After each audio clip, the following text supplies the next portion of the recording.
L'apnée du sommeil, si vous voulez, est la complication du ronflement. Le ronflement n'est qu'un symptôme qui annonce qu'il peut y avoir une sorte d'obstruction des voies aériennes au passage de l'air. Au niveau du voile du palais, c'est ce bruit-là,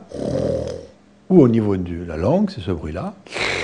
Et ces deux bruits vont avoir réellement une gêne d'abord sociale,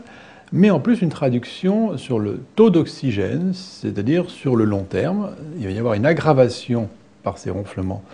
de la baisse d'oxygène dans le sang qui petit à petit va entraîner des apnées, c'est-à-dire des arrêts complets de la respiration pendant plus de 10 secondes.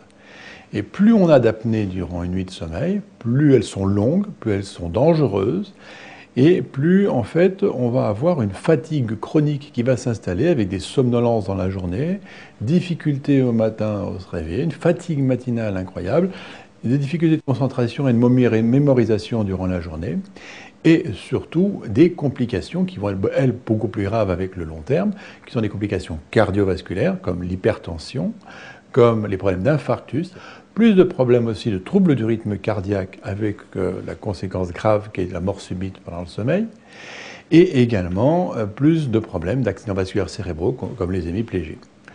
Un des autres problèmes importants qui va être possible à la suite des apnées du sommeil, c'est par exemple les baisses de libido et panne sexuelle. Et enfin, plus grave encore, mais là c'est sur une plus longue durée, imaginons 20 à 30 ans d'apnée du sommeil, eh bien on sait que les personnes atteintes d'Alzheimer ont beaucoup plus en fréquence d'apnée du sommeil, et inversement, les personnes qui ont des apnées du sommeil ont beaucoup plus d'Alzheimer que les gens qui n'ont pas d'apnée du sommeil.